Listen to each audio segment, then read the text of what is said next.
Hi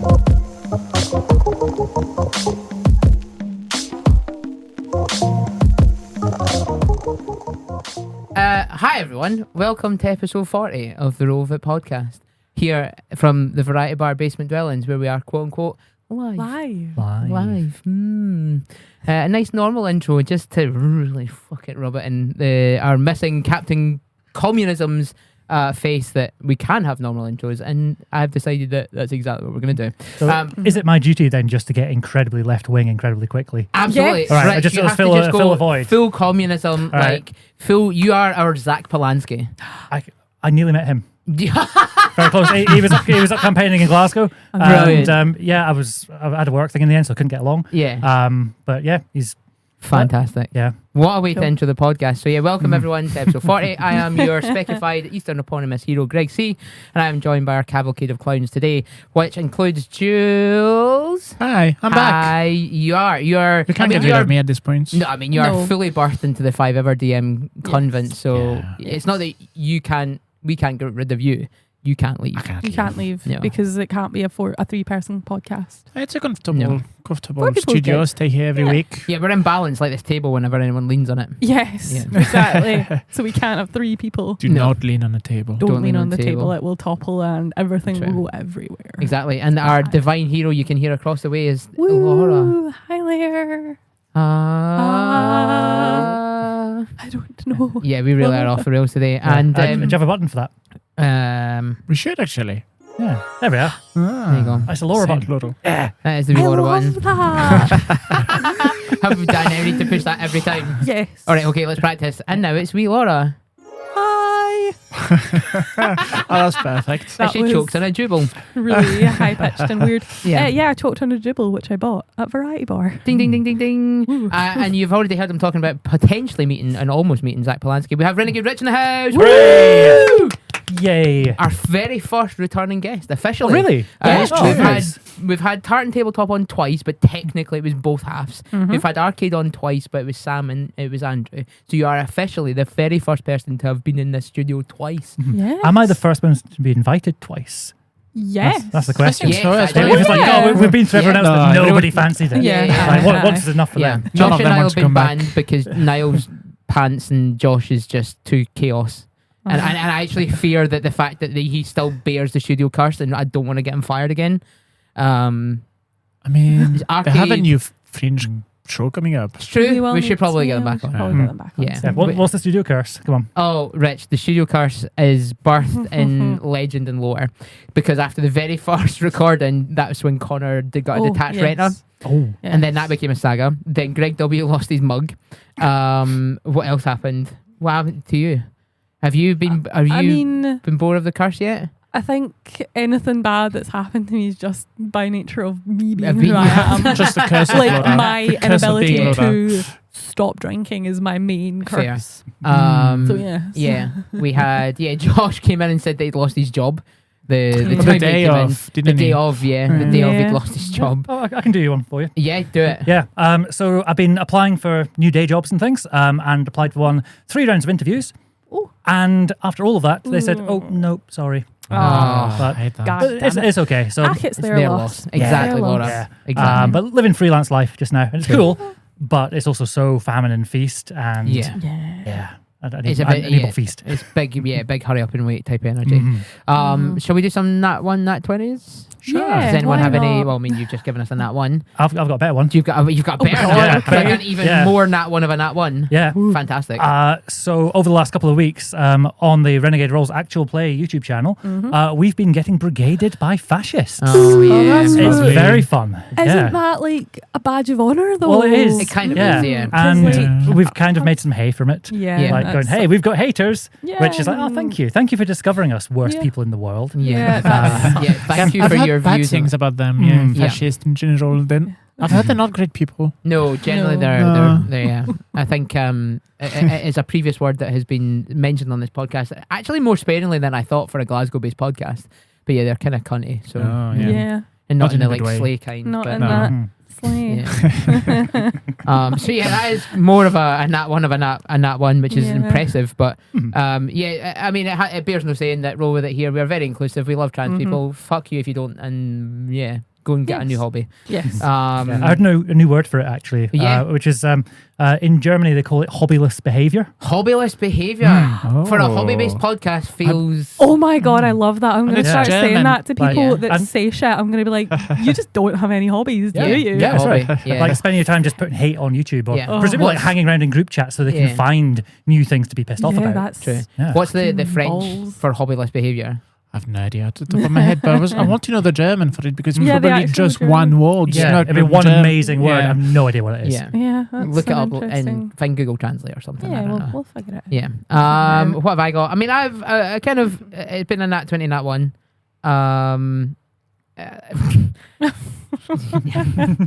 So the nat 20 was that on Saturday then I went shopping. And we went shopping for my very first suits after having lost obviously the stake weight that I've done over the last 2 years.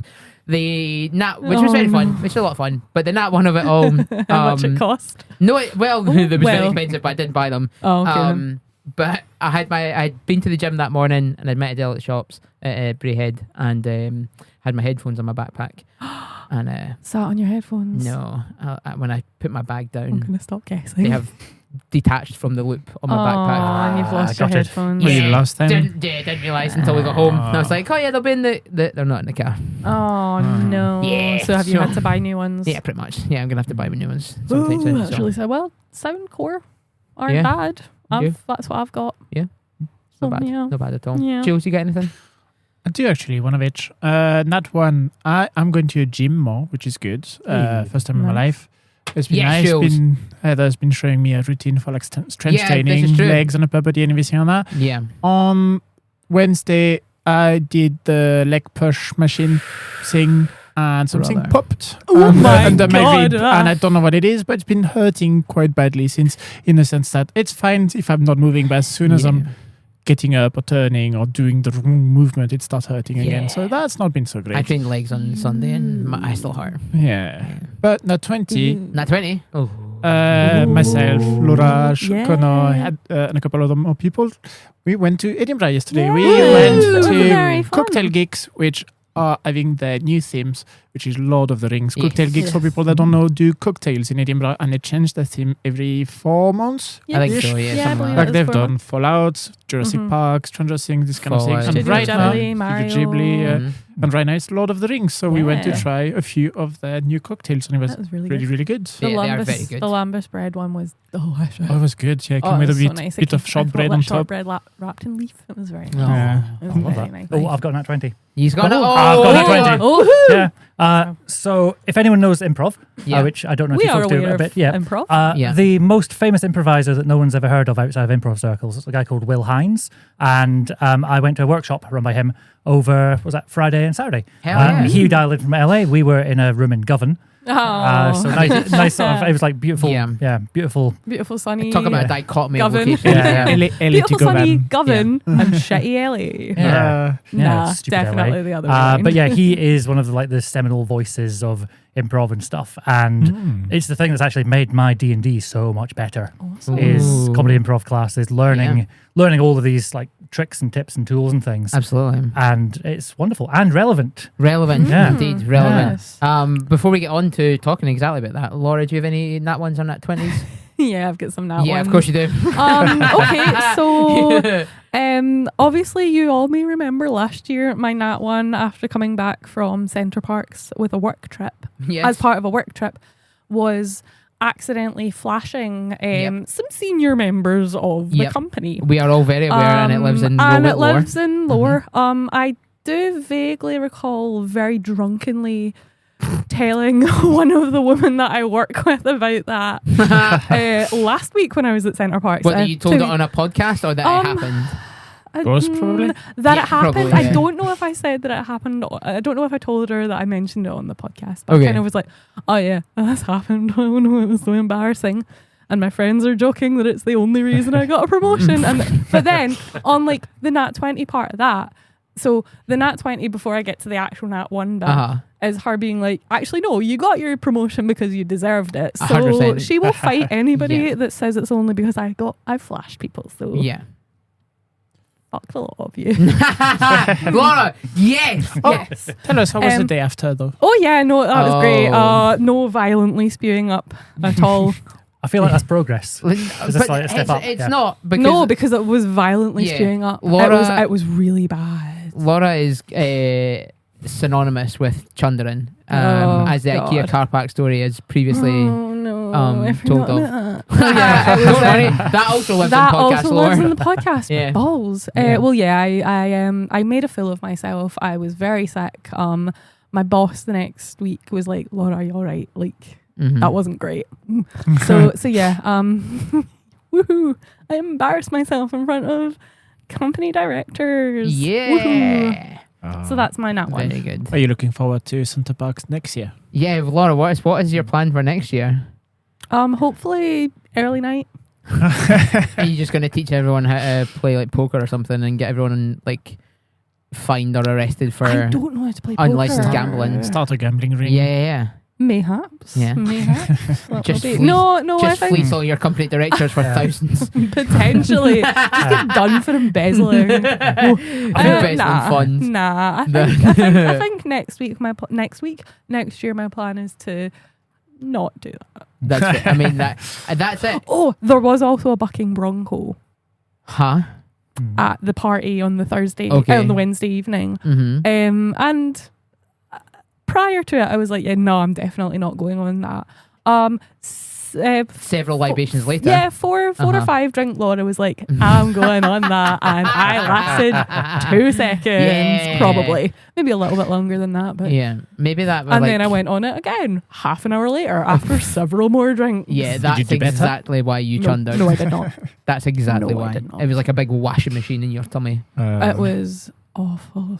Fantastic. So yeah, that's just my misfortunes. Yeah.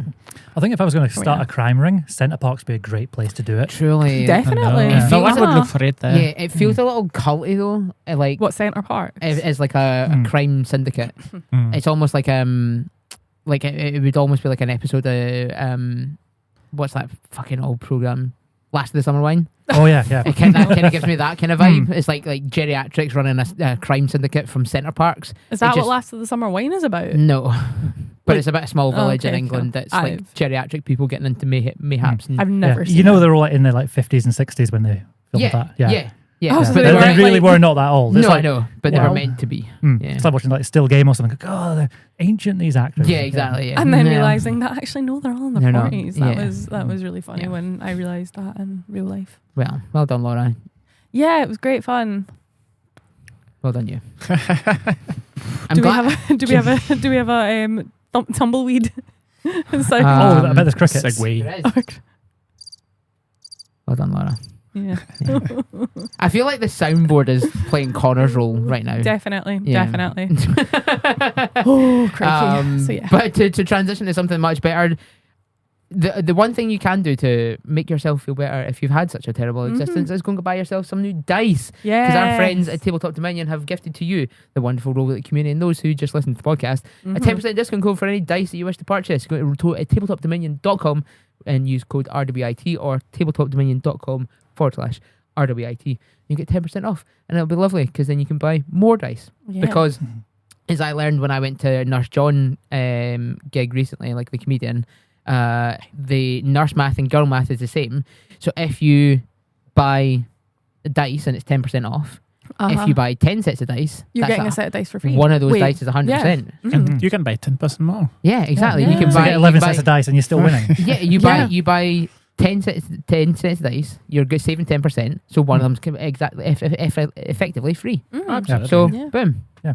I got Easy. told I don't have enough dice, which is incredible. That's just How right. many I know. sets of dice Never. do you have? No, it doesn't matter. It does never matter. If No. anyone tells you you've not got enough dice or you've got too much dice, that is not energy you need in your life. Yeah, just get rid of those people Yeah, completely. fully. Cut them out. But Do you want to be told that you don't have enough dice as a way of enabling you to buy more dice? I feel as a sales technique, that'd be great. Yeah. God, look at those shelves of yours. Not quite enough You dice have there. to. Yeah. Ooh, you might fix that. Yeah. Or even even if like someone's like thinking about doing up their garden, going, stones are really, really expensive. Do you know what's not though? Resin dice. Resin dice, you can get 10% off. That you can get 10% off of. not? Exactly. Yeah. I did make the mistake of buying a big bag of cheap imitation dice. Oh yeah. It was, I think, it was a big Amazon bag. And How is that imitation dice? Well, kilogram of dice. Okay. You buy them by the weight. Oh, yeah. And I think it was about 200 or so in the big packet. Ooh. None of them roll right. Absolutely none of them. Oh, no. Are they all like really D20 like just sort of bimbles around, goes in a circle for a bit. Even the D4s seem to be weighted somehow. I didn't get full scientific with it. I didn't do the whole like salt water thing. Oh, yeah. But it was like, these are amazingly bad. I mean, they sort of look the right shape from the outside, but just cursed within. Totally defective. Take to the back and shoot them. Kind of, yeah. Which is why you should only buy your dice from Tabletop Dominion. Exactly. Yes. Boom.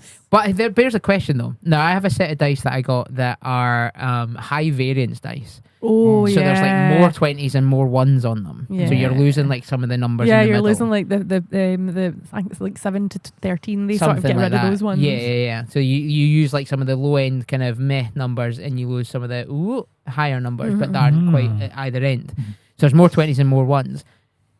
Is that like a good bad? Like when would you apply a high variance dice? If like it's a high stress situation, like last sort of rolls of the campaign type thing, or I think a high variance dice, you may as well just flip a coin.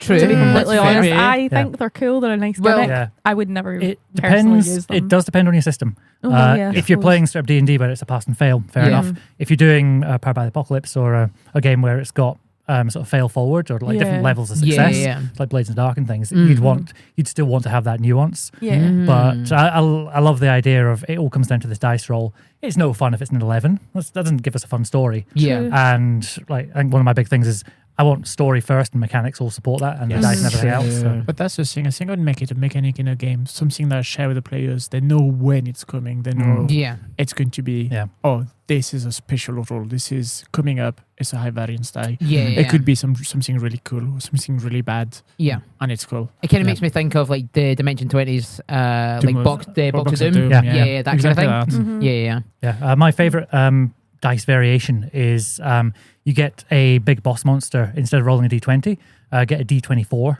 Oh. And it crits on anything 20 and above. That's horrible. Yeah. Dungeon Crawl Classics dice have those. I think it's about d30 if you want. Yeah. But it's like the big dragon. It's so big and so scary. It can crit so often. Yeah. That was... I suppose it's like a high level barbarian and fighters and stuff when they've got like the ability to crit on 19s or 18s or whatever. That kind of same thing. But yeah.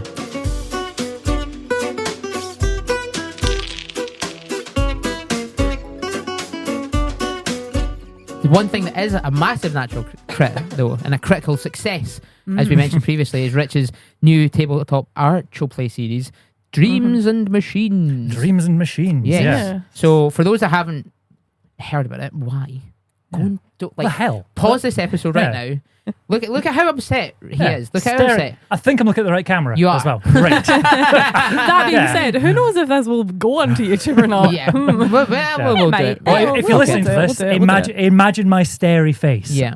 Cold, unblinking eyes, looking down the camera. What are you doing with your lives? Right. What the hell? You could be watching a actual play campaign. I'm still not blinking. Teenage Dreams and Big Machines, which is using the Dreams and Machines system by Modiphius. Yep. But the most important thing is it's a trash punk sci-fi world with big drama, big adventures, and just lots of love and personality and stupid jokes. Yes. Nice. And I think we do a good job of finding that balance between... We're playing the game, we're rolling the dice, doing all the stuff. But the much more important thing is finding the stories of the characters, finding their relationships with each other, and it becomes almost like a soap opera where you know they'll get to the end at some point, but the journey along the way is much more fun. Yeah. A good synonym for life. Life is a soap opera. Yeah, pretty much, because it's all about the journey and not the destination. The characters and the... Yeah. Well, I suppose it depends what soap opera. Yeah, it's not going to be fucking EastEnders or like Garbage. Hollyoaks or some shit Yeah. like Oh, that. but- even worse. I'm sorry, Laura. I don't watch enough to know. I've come on, what's actually not Yeah. watched. What's a good soap opera Yeah, then? you seem to have an opinion. Yeah, you got views. I really liked River City. Oh, okay. Which is just coming in. R.I.P. River City. Yeah. You can watch it until October. We've turned into a River City podcast. Yeah. I'm joking. No, we haven't. I haven't watched it in like probably about 7 or 8 years. Yeah, that's fair. Don't have TV license. But yeah, James and Machines, you say, Rich, is kind of when I read the system to begin with, it gave like big Horizon fans for those that have played the video game. Yeah, Horizon Zero Dawn, massively. Yeah. Yeah, so it's kind of not heavily inspired by, but has a similar kind of existence within that future apocalyptic world where high sort of fantasy technology exists, but within the scope of almost like caveman-esque and Neolithic kind of exactly. world. So it gets described as like a post-apocalypse. So the nasty times of, say, like Fallout, an example, where people are living through the end times and everything's a bit terrible. This is maybe 200 years after the Machine War, and people are rebuilding. So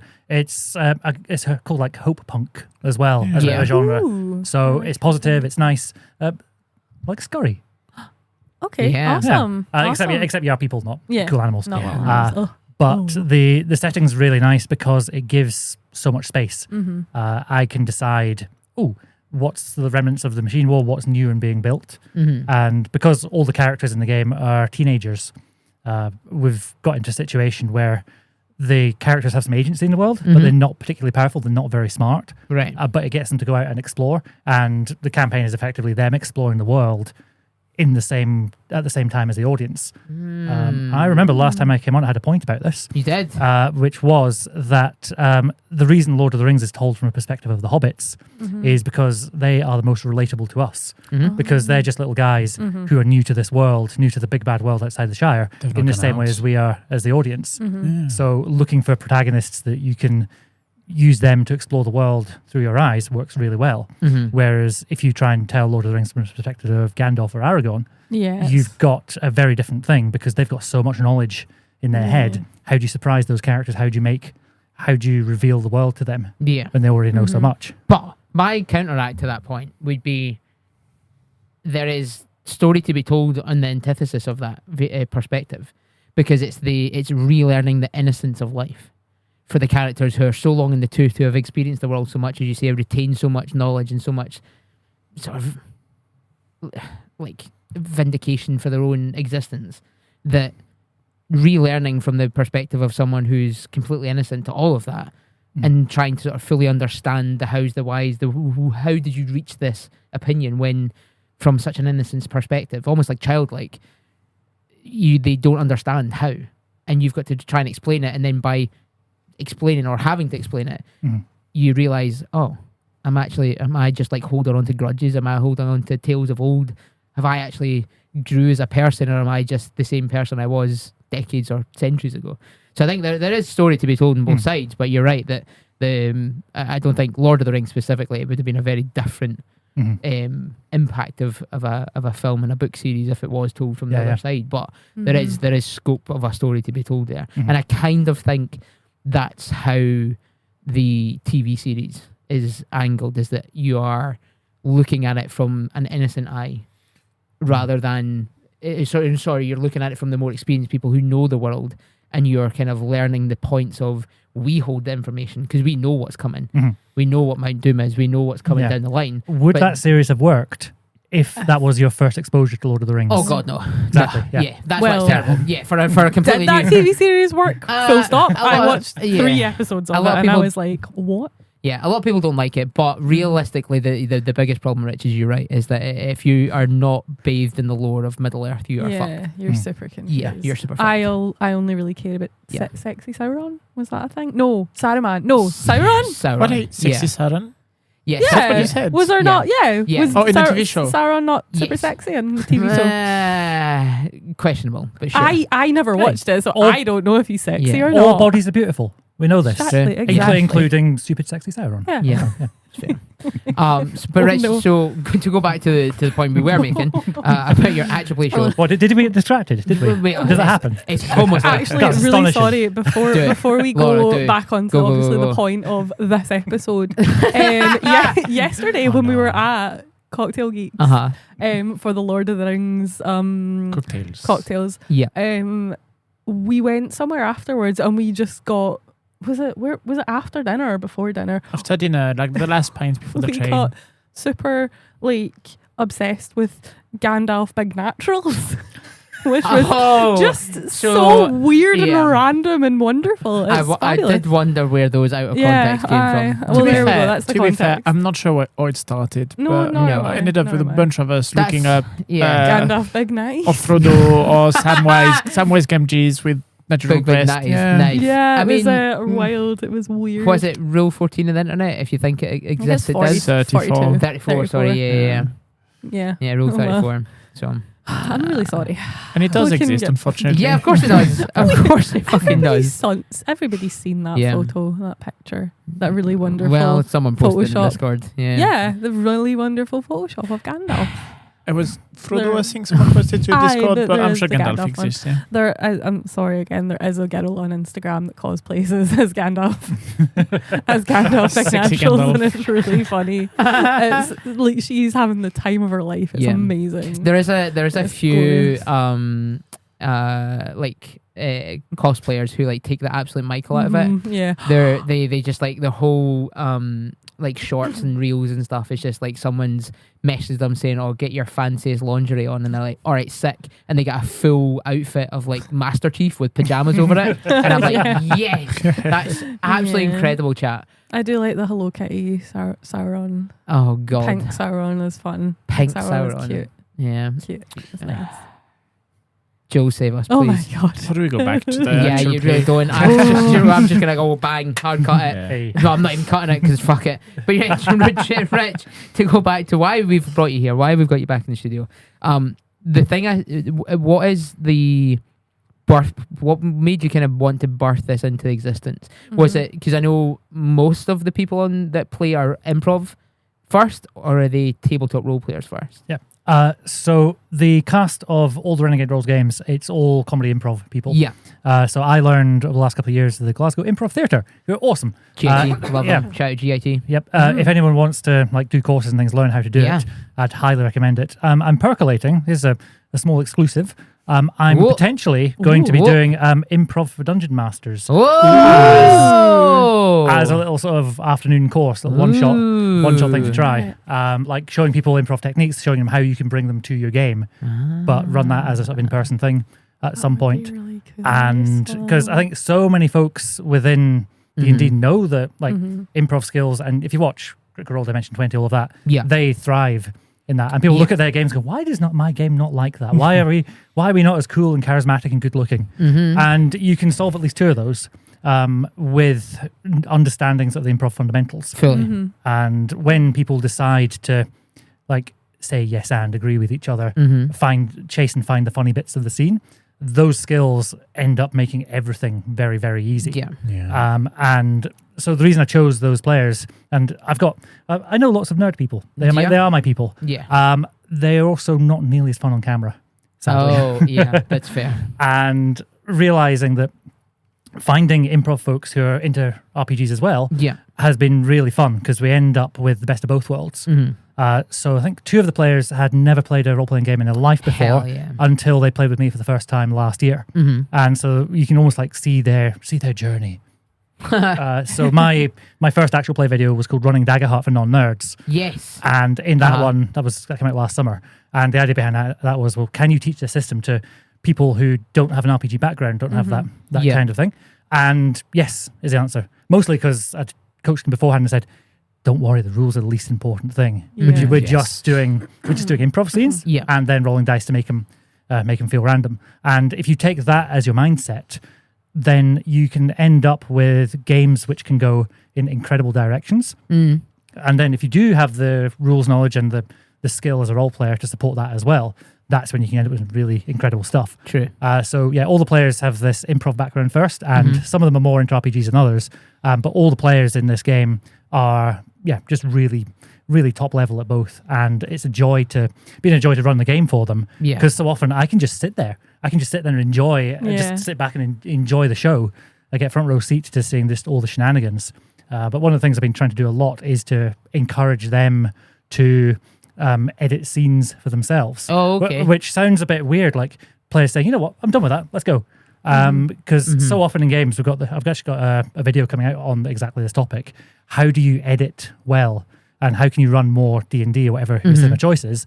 And the way to do that is to understand where the important stuff in your scenes is. Yeah. So it's the same as like people don't say goodbye on the phone in movies. You don't need to see that. It doesn't add anything to the game.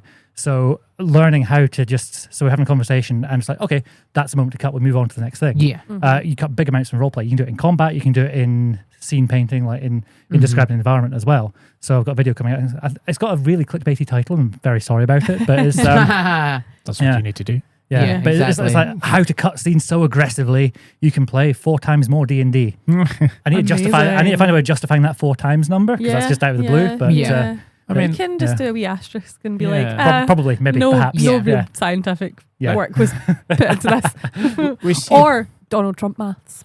There we go. We see that quite often with the classic D&D tavern starts where unless the DM doesn't push the people out the door, essentially going like, okay, we're done introducing each other, talking to each other, let's actually do the thing. When it comes from players, it's amazing when they're like, all right, time to move on. Time to go. I'll go explore outside. And turns out everyone will follow. And and the best thing is like I'm encouraging them to use almost like film language or say, we cut to that, we go there. And a really fun one is someone say, God, you're always doing this. Every single time that we want to go somewhere, you're always, I don't know, tying your shoes. And someone will just say, we cut to the last time they did that. Giving them the freedom to do that, we'd then do a little montage and someone goes, oh God, right, just a second, tie my shoes. And that's a stupid little example, but those things I've got coming up all the time in the actual play. It's a really nice way of giving a different side to the characters, because in the campaign, it's an adventure story. People are out in the world, they're fighting baddies, all the stuff. To find opportunities to show a different side to the characters, to show them in a quieter moment.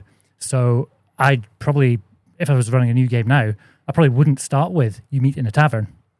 I'd say the start would be, and the goblins have you upside down over their cooking pot. What do you do? And if you want to play out that role-playing the tavern of you meet and you look at each other, I don't trust them. Who are these weirdos?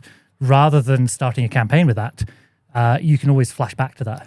And the cool thing about that one as well is that if it's a flashback, all your players immediately accept that's a foregone conclusion. You know that they're going to be friends and click and get together because they're already on the adventure. So you can easily end up with a situation if you start the game with, you meet in a tavern, it's like, well, why would this paladin actually hang out with this rogue? They've got no glue together. And I think it's something we've mentioned before on the podcast is considering games almost in that cinematic view, where you're thinking, okay, we are providing the here and the now, but in a poignant moment, how can we provide context to the existence of it?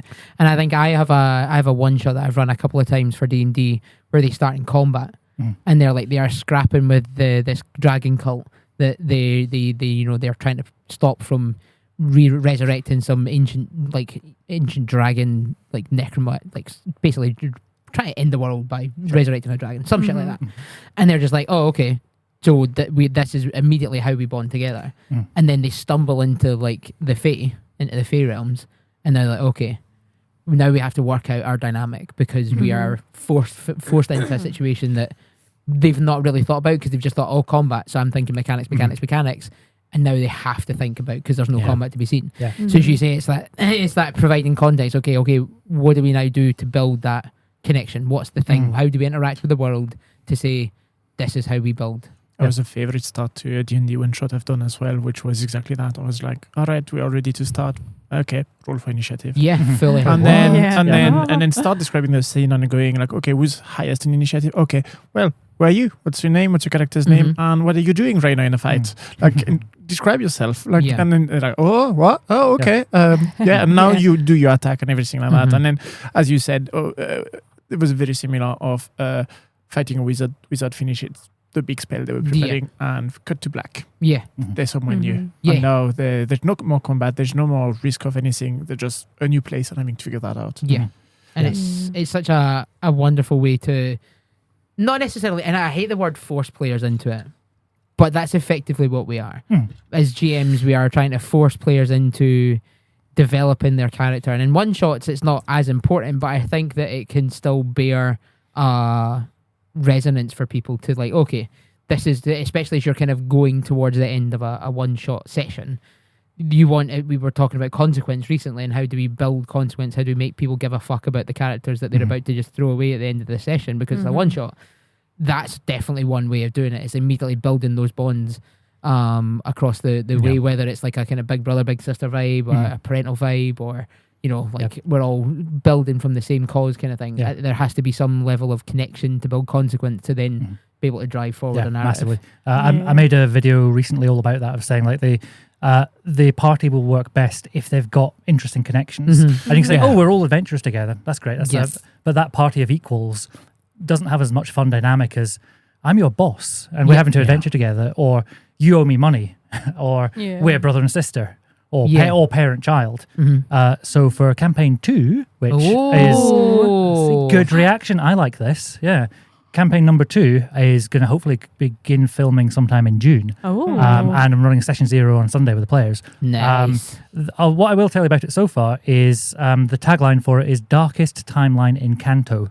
A Kanto as in like Pokemon? No, as in Encanto, the Disney film. Oh, Encanto. I thought I meant like Encanto. That's what I heard. That's why. Yeah. I was like, fucking Pokemon, yes! No. Can I play the Snorlax? You want to? Okay, so big announcement. Campaign 2 is actually going to be Pokemon. There must be a Pokemon TTRPG. Surely that exists. I don't think there is. Like, unofficial. Not with that. I mean, you could basically play D&D as a bunch of Beastmaster Rangers, and that's effectively Pokemon. I think there's a bunch of Monday. Yeah, I maybe love Mappa potentially could have the vibe of that if I ever learn how to play it. Yeah, although with Mappa Monday, that is I would say that Pokemon is quite an animal exploitation kind of thing in the first place. Hey, we're catching these creatures from the wild and making them battle. Forcing them to fight. When Mappa Monday is more like explore, discover. Someone made a short video or trailer years ago that was very dark about Pokemon. It was very realistic about like Pokemon's fighting in underground rings and everything like that. Yeah, I think it definitely does give like dogfighting ring vibes, which is really sad. The live action Detective Pikachu kind of gave me that. It was great. Yeah, really good. Like obviously they had the battle ring there anyway because that's part of the story. But I'm like, Dark Timeline and Kanto. So kind of like Latin America, Mexico vibe.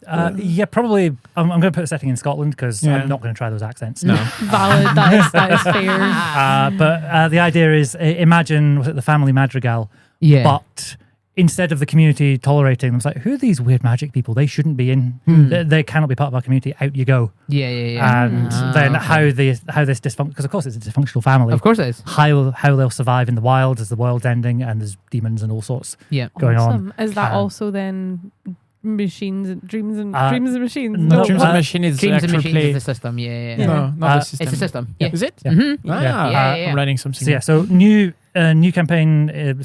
The second campaign is going to be Daggerheart. Okay. All right. Awesome. But the initial one was Dreams and Machines, which is run by Modifius. That's their 2D20 system they use. Yes, and that's the same for Star Trek and everything. Yes, Star Trek, Dune, Fallout, and other ones as well. I've not played any of those yet. You've played Fallout recently. Fallout was good. Fallout was good. That was with Sean, right? That was with Sean. He bought the book yesterday. He did. Yes, he did I saw buy that. the book. His haul from ARG. Shout out ARG. Hi to go. It was wonderful to meet you in person, I suppose, for the first time, which is hilarious. I was in, so I said hello, Dougal, and I was like chatting away to him when we were buying stuff, and he was like, I sort of recognised you. He was like, yeah, I'm part of the Rollbit podcast. He said, oh, of course it is. Hello, how you doing? And I'm like, yeah, it's fine. I know you're not used to seeing anything below here. So like, he was like, no, it's fine. It was just, to be fair, it was a very busy day. But and for the fools who don't know what ARG stands for, ARG is Ancient Robot Games. It's a shop in Leith. So good. It did totally baffle me. So much money in that place. It did really confuse me when people were calling it ARG though, because ARG. Is it being pirate bog? Makes me think of Argonaut Books, the bookshop. Yeah, two doors down from that. Which still stands because of the hard work of the community of I read about that. Yeah, because there's going to be Waterstones next door. Like literally at the bottom of the walk, less than 100 steps away. Ridiculous. On the subject of independent bookshops, I went to Sector 7 Jameson. Yes. On weekly Stock open in Market. Salt I went recently and bought a book as well. It's It's great. really cool. It's amazing. It's It's good. really weird because like all the books on the shelves there, like I like sci-fi, I like fantasy. The books that they've chosen for like like Face On and Yeah. like lots with Spine On and some Face On, it's exactly the same as like my shelves. I've got like I was like, At oh, home, there's like fifth season by N.K. Jemisin. Yeah. There's I'm talking more examples, but loads and loads of books. Like, I love these ones. It's just there, and then so many more like, oh, clearly I need all of these other ones as well. Yeah. But I'm proud of myself. I only bought one book, Oh. just one. Wow. I was really tempted by the buy two get whatever percentage off, but no, I was good on about just the one. I'm gonna need to go in there because Yeah. I need to buy the third from the rats. And I don't Oh, want I to. think I saw It's called the- Domain. Yeah, I think I saw it when I was Yeah, there. Andrew bought the rats, and I'm like, Yeah. oh no, you're gonna hate it. Total tangent though. I had Such no a good idea book, that though. N.K. Jemisin wrote fantasy until I had read the Green Lantern series that she wrote, Far Sector. Oh right. I had no idea, and I was like, this is going to be bad. Yeah. I'm off on a deep end. So Yeah, N.K. Jemisin books are definitely a big inspiration from campaign 2 as well. Ooh. Yep, because there's going to be bad things in the world. It's going to be good. Yeah. Yeah. Awesome. So I suppose to kind of get more into Dreams and Machines as a system, what was there anything in particular that drew you to that as your system for your first campaign, or was it more just kind of you enjoy that system and you want it to be? The short answer is I had a really nice chat with Daniel Modiphius. Oh yeah. So I met him, awesome. met him for the first time, probably the same day as I met you. Yes. Actually, at Tabletop Scotland. Yes. Yeah. And just chatting because I had my camera. If anyone's got a Tabletop Scotland this year, you'll see me running around, probably dressed exactly as I am just now. I do have other t-shirts. He has multiple variations of the same t-shirt. Yeah, I've got 3 of this That t-shirt. is Yeah. wonderful. Yeah. But yeah, I was running around chatting to all the vendors and things, Yes. and I've got chatting to the guys at Modiphius, and just hearing about the system from their own words of like. So one of the things that I struggle with fantasy settings is I don't enjoy the power fantasy. Okay. I don't enjoy your characters are superhuman and they're gonna punch God in the face. I agree. It's super and- boring having a character that's like fucking He-Man, powerful, like Homelander level. Yeah. It's boring, Mhm. even if they are like a nice character. And so there's a distinction between power fantasy and heroic fantasy, where power fantasy is the moment of action where you are punching through dragons or whatever, you're just saving the universe. Heroic fantasy is the focusing on the moment of decision. And I think there's a line in Deadpool, was it Deadpool 2, where it's saying that you don't have to like brush your teeth a hero, you just have to make those individual choices. And what makes heroic fantasy interesting is it's focusing on those big choices that you make, and you don't need a high power setting to make important choices. So I've got an example where the barbarian is holding back the cave troll so the rest of the party can escape. That barbarian's dying a hero, Right. Okay. but that could be a level 1 situation. Yeah. Yeah. You don't need all of the arms and legs and tentacles that come with high level play in order to have an incredibly touching, powerful moment with that. Yeah. And have characters you really care about. And one of the things that attracts me to sci-fi is that usually if you ignore Star Wars, which is one family of space wizards messing up the galaxy for everyone else, if you look at things like like Star Trek or I was going to say Firefly, but that's being problematic. But it's come back and the whole Like The Expanse or something like that. Yes, The Expanse is a really good example. Yeah. These people, they're not superheroes. They're not. None of their skills are out of this world. What they have is a big problem, and they work together to solve it. So often these things have themes like found family. They've got sort of people working together, overcoming stuff, and that is a low power setting, even if it's in a fantastic. And they keep having to make the choice to be heroes. It's not a thing of like they are heroes and then everything they do is heroic. They keep having to make the right choice. Yeah. The show that immediately came to mind for me was one, it's kind of sort of obscure. I think it's called Terra Nova. Jeez. Oh, sorry. You're meant to be the decorum of this podcast. You're representing France. But yeah, I think it's called Terra Nova. The whole show. I vaguely remember that. Is that the one with the dinosaurs? Yes, was that like yes. cancelled after like a a season couple and a of half or seasons something? Yeah. So like the world that they all lived in was falling apart because they'd burned through all of the natural resources. So they were basically using time machines to go back to ages of time to be able to sort of regain the resources and then kind of build back towards a livable society. Yeah, essentially restart society with the technology they had and everything like that. Back at the time of the dinosaurs. In the time of dinosaurs. Okay. The problem is that they got stuck because the whole time warp devices went a bit wibbly wobbly, timey wimey, and Exactly. ended up, yeah. So now, as you say, they have to band together as a ragtag group of whoever's and whatever. Lucky survivors. To actually figure out the ideas of how do we now survive in a world that we are now disconnected from with all this technology that not all of us know how to use because they hadn't managed to transship all of the critical crew first. So they kind of made some sort of there was the VIPs because obviously money meant everything in that world. So all of the really rich people were in there. So you had some people that had snuck their way in because the main kind of protagonist was a guy who had been a bit down on his luck and managed to kind of criminally sneak his way in. So there's that kind of friction between him and the more disciplined, structured kind of not quite police type characters, but they are kind of for the greater power, and they want to keep it kind of as it was, but he's nah, we should do it this way. So there's a really nice kind of friction there that allows the development of a kind of segregation between the camps, and they think this is how we should do it because this is how we do it within the rules, but then he's a bit more sort of a MacGyver, and he's no, this is how we should do it. So it's a really nice show. Yeah, I need to check that out. It reminds me of actually two things together.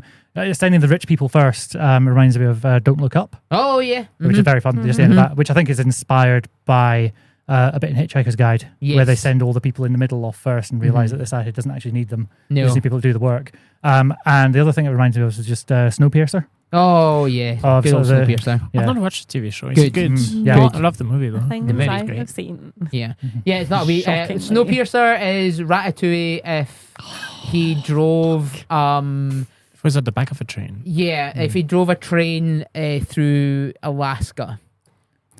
Where did Ratatouille come into that? We Laura doesn't know films. It's the joke that it's the only film I've ever seen. Right. Yeah. Which is less and less true. You've been seeing more movies. I have seen some films. I've seen a couple. Yeah. I saw Children of Men. Is that what it's called? Yeah, that is one. Watched that. That's a good one. Watched that a couple months ago. Yeah, Clive Owen in the trench coat. Yeah, it's a great film. Great film. Great film. I thought you were going, Clive Owen in the trench coat. Yes. Connor's got a new outfit to buy. He loves a trench coat. He does. Wants one, yeah. I think, It's so expensive. They are. And I watched The Devil Wears Prada last week. Yeah. There we go. In anticipation for going to see you with your mum, on maybe. Wednesday, potentially. The second one. I want to see that one. I'm going to go see it. Yeah.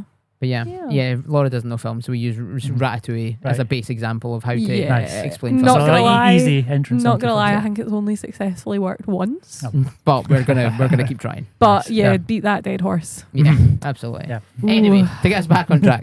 Never. What do you mean never? Never. So we as we are recording right now, episode 4's out. It comes out in what's the time? Episode 4 comes out in 25 minutes. 25 minutes, 8 p.m. Amazing. So at time of recording, 25 minutes, episode 4. Go and watch it if you haven't already. As we said previously, go and watch it. Yeah. But where? So is it a single season? Are you planning? Obviously, you said season 2 or your second campaign is going to be Daggerheart. Will you pull back to go back to that world at any point? Because I know from our discussions previously and our the time that which I have by the way played in one of Rich's games in a similar style. Yes, very nice. You like to use players to develop the world. So is that your game plan with this? Are you going to piece together? Because we talked about this recently about piecing together the same characters in different systems, almost like plane hopping, like kind of Quantum Leap. Yep. Planeswalkers. Yeah, Planeswalkers. Magic the Gathering. Gathering. Magic nerd. Is that kind of your general world? Are you multi-planarly building 2 systems, or what is the greater decisions for what's to come? So the greater RenegadeRolls multiverse. Exactly. The G R Tolkien. Martin. The RRCU. Yeah. The RenegadeRolls cinematic universe. Okay. Campaign 1 and Campaign 2, no relation whatsoever. Is the short answer. Whether I bring across tropes and bits and pieces from one to the other, I might well do. There's a particular character called Beans, who we love. Yeah. Beans is the younger brother of 2 of the party members. Awesome. And I describe him as a 10-year-old covered in plot armor. Sick. So I don't know if you guys ever watched Cheaper by the Dozen. Oh, okay. They had a character called Beans. There's a character in Beans there's a character in that called Beans, and I think he was very much plot armor. Nothing bad happened to him. He was a little arsehole. Oh yeah. Nothing bad happened Beans to him. is the Love that. Beans is everyone's favorite little antagonist because he is, to describe him, a 10-year-old kid wearing sort of from the ground up big strong boots, knee pads, rubber ring around his tummy, inflatable armbands, crash helmet on his head, and he exists entirely to wind up Rowan, one of my players. Amazing. Yes. I love that. So Rowan set up our character Pidge to be this very earnest, nice person and be very sort of naive, trusting, just lovely. But we realised, well, this character needs a bit of another side to them. So we've just got an irrational hatred of Beans, who is this adorable little kid, just goes, can you please bring me some sweets on your adventure? He's infuriating. Just just a wee brother. I love that. Yeah. Which, now that you've mentioned Rowan, I don't know if this was an intentional choice from her, but Pidge in Voltron has, in the new Voltron cartoon, has a kind of trans identity crisis. They don't know if they want to be male, if they want to be female, because they presented male all up until that point. So all the male characters in Voltron were kind of like, oh yeah, lads. But Pidge is like, I don't know. And then there's a whole like moment of relief, of kind of this found sense of being. Is that a conscious choice from Rowan? We had a chat about so Rowan just came up with the idea of Pidge. It's a nice name, it's cool. Short for pigeon is important. Of course. Yeah. Love that. And as a hunter-gatherer, and so Rowan's idea was, this character called Pidge. And I was like, that's a character in Voltron. Yeah. And we discussed, so for context, Rowan's trans woman, and we decided that Pidge would also be a trans woman as well. Brilliant. Nice. But the question was, well, do we want to tell that story? Do we want to have the story of this character going through the trauma or whatever the moments might be of, I want to tell my friends about the real me or something? And our decision in the end was, no, we don't need to tell that story. It's been told. It's been told very well in Voltron, actually. Yeah. And so we set the thing a few years after they transitioned. Okay. And because it's my far future, and I'm deciding that it's going to be a tolerant, inclusive place. Beautiful. And the conflicts the characters will face will be different things. And with that in mind, we're like, well, it's mentioned, it kind of comes up, but it's not the plot of the story. Something I've seen which covers it so well is actually the remake of She-Ra. If anyone's seen that. Yeah. There's a really interesting line, not to do with trans or gender, but one of the characters, Bo, has two dads. Yes. And I think the series came out in like 2018, 2019 or something. Like that, but it's like, I'm really a bit nervous about you meeting my dads. And for a second you're thinking, is this going to be look, these characters aren't sure about sort of queer relationships and stuff. But actually it turns out the dads are just really dumb. And the story is told in it's like almost like a post it's like after that thing's become an issue, and they could have told that story, they could have gone through that whole I'm not sure, I'm nervous about this, but deciding to set things in a world where people are tolerant of this is a really nice thing. It feels quite mature as well.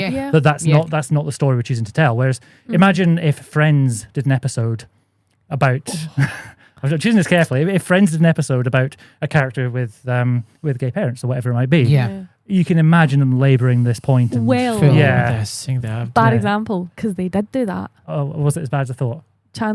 One of Chandler's parents, right, is trans, and they just it was like the 90s, not to excuse it, but that they made that character the butt of the joke, and it wasn't needed, it wasn't necessary, it was just like cheap shot. And it's not fun, it's not nice, it's not comfortable for anybody really to have to do at all. We've talked about Kids on Bikes before. Yes. It's one of my favorite TTRPGs I've read and played and run. They have a bit in it that I think is done really well, because they're like, Kids on Bikes often set 80s, 70s-ish era, and in a lot of Western countries, it's a time where there were some issues around race and everything like that. Yeah. And they're like, you don't have to have it in your world. It's your world. You don't have to have it. They even admit, we don't feel comfortable as a bunch of white people and everything dealing with it in our rules. Absolutely. we can't stop you having it if that's Yeah. something that's important to you, but also you don't have to have it. Yeah. And I think- Sometimes it's just nice to take the aesthetic. Yeah. Oh, Who doesn't 100%. love the neon, Yeah. the weird carpets, Well, the it's- VHS tapes? It's exactly like Eat the Reich. They Yeah. have Oh, a yeah. line Yeah. exactly in it that says Hitler is in this game because that is your end goal, is to suck his blood. That's it. Aye. Don't talk to him. Don't act him out. Don't do anything. Don't He is give him a there. redemption arc. Nothing He else. is there to die. He's there to die. That's Yeah. it. So exactly Aye. as you say, Jules, it's like that is obviously not how reality worked. Hitler unfortunately had quite a very powerful voice, and many people unfortunately followed him, and World War II happened. But it just explicitly says, nah, I mean, you just fuck analyze this. more historical events in the same way. Yeah, rather than, exactly. just I feel like this is really an antithesis of Connor podcast because Yeah. we've just talking about war as like a 2 second Yeah. excerpt. If he was here, the tism would We'd be be starting flaming. on it would be Yeah, exactly. crazy. Be like, yes, a Panzerschreit, yes. Rah. Also, if Also, anybody, Laura, why haven't you ripped the fuck out of him yet and given him a Connor accent? He does it to you all the time. This is your moment. I can't. It's true. You're too nice. Too nice. He wow, that It threw me felt- off Yeah, completely. it felt. He has landed. For those of you who would like to know, You As a- will as- know. as You a will time- know. You will know a week or two later Yeah, when this you will. episode comes out. And, Yeah, well- in episode 42, Yeah. if Connor is here, he survived. Yes. If he is not, R.I.P. Captain. yes. Yeah. Hopefully he survives. Yeah, we genuinely do. But yeah, I can't afford a mortgage myself. that, I love that's your I only have reason. life That's it. insurance, so Ah. actually, Oh, you're fine then. Yeah. Fine. Don't- now you figured it out. Yeah. No, Might I need to hope cut he's this. fine. Don't I admit. would really miss Don't him. admit this on a recording. No, No. actually, Yes. no. I don't Stay want in. that on a recording because then if something does happen, I won't get. They won't. They won't I will get send life it to the insurance. police. Yeah, don't you worry. Sick. Yeah. Just Well, to- yeah, he's just landed in just to Spain. round out the podcast, Rich. Oh, for fuck's sake. In a far future of dreams of teenage dreams, what would life insurance look like? Oh, for fuck's sake. Oh. So this sounds like a bit of world building. Yeah. This is world building too far. It really is. Yeah. So one of my big things is that I don't build that much world. Yes. I tend to Yeah. paint in quite broad strokes Mhm. Yeah. and then let the players fill in the details. Yeah. Of course, yeah. So I Which we te- kind of briefly talked about. It was yeah, earlier, yeah. So whether life insurance implies the existence of insurance, Yeah. which Yeah. implies the existence of stable financial system, which implies Mhm. an interest.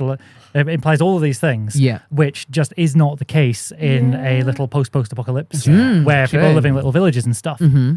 And I believe they're in the. So I think they're in that kind of post-scarcity far future. The Yeah. in fact, here's a Connorism. The fully automated luxury communism. Oh, There we go. Interesting. Yeah. Connor suddenly went, hello there. Yeah, good book actually. His ears are burning somewhere. Yeah, exactly. he's just sitting in the airport going, someone mentioned communism. Good Yeah. book Oh, yeah. by Aaron Bastani. Yeah. Yeah, very nice. There you Yeah. go.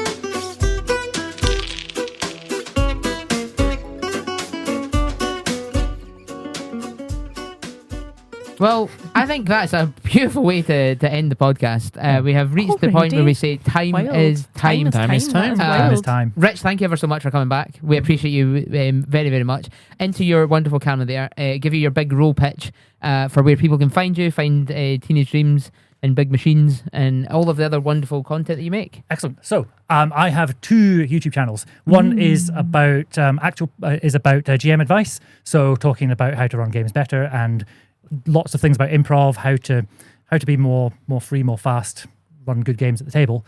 And the other is my actual play channel, both called Renegade Rolls, which is slightly confusing. But one is just called Renegade Rolls, which is the GM advice. The other is Renegade Rolls, TTRPG actual play. And those are the 2 channels on YouTube. On everything else, it's just one channel all combined. So on Instagram, it's at Renegade Rolls. I've even got TikTok now. Woo! Which I'm Nice. not so big fan of, but Lovely clock it's all right. Yeah, but you find us all over the place, and yeah, we're putting out new episodes every week of the actual play. We're on episode 4 currently. By the time this goes out, we're on episode maybe 6 or so. Yep. Important thing to know: each episode is only like an hour and a half long. It's tightly edited because no one needs to listen. No one needs to listen to you going, oh, let's see, what do we roll? We don't need any of that. So well cut. Like it's much more Dimension 20 style rather than Critical Role. Yeah. So short episodes, we're in and out. Lots of improv, lots of nonsense, lots of fun. I've got a bit of secret news for you. Oh! Yeah. That's the best use of that button I've ever made. This is Amazing. absolutely incredible. I'm so Se- fucking hooked secret on this. bonus news, Yeah. which we've figured out just this morning. is that I am going to be running something called Dungeons and Deathmatch. What? The Which fuck? is going... that? Yeah. Alright, okay, God, hold that's on, loud. settle. Yeah. Whoa, calm down, audience. Yeah. Up the stairs in the VB, they're going mental. They're going absolutely wild. So, Dungeon Deathmatch is going to be 2 teams alike in villainy. One of which is Tartan Tabletop. Yes, it is. The other of which, for the first episode of this, is going to be Comic Quest. Ooh. Which is Tom Stade, Kate Hammer, and friends. Yeah. And they are going to be 2 teams duking it out in a PvP showdown. Yeah. And the intro goes something like this. Dark Lord lies dead. His corpse on the ground. Dark magic issuing forth from his fingers. The purple light fading as the life fades from him. You see his treasure, not far away, glittering on the ground. It's tempting. You could have all of that. You look at the treasure. You look at the others. You look at the treasure. You look to the others. Roll for initiative. Oh shit, that's awesome. That's good. Yeah, it's going to be sick. And then, Can I volunteer as tribute for?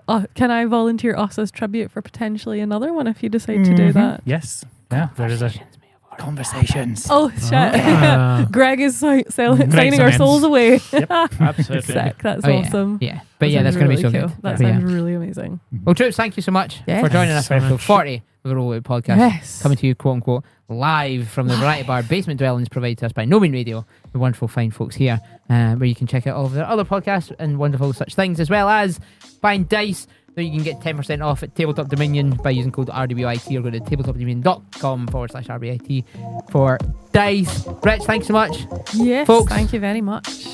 Thank you. Woo! Love it.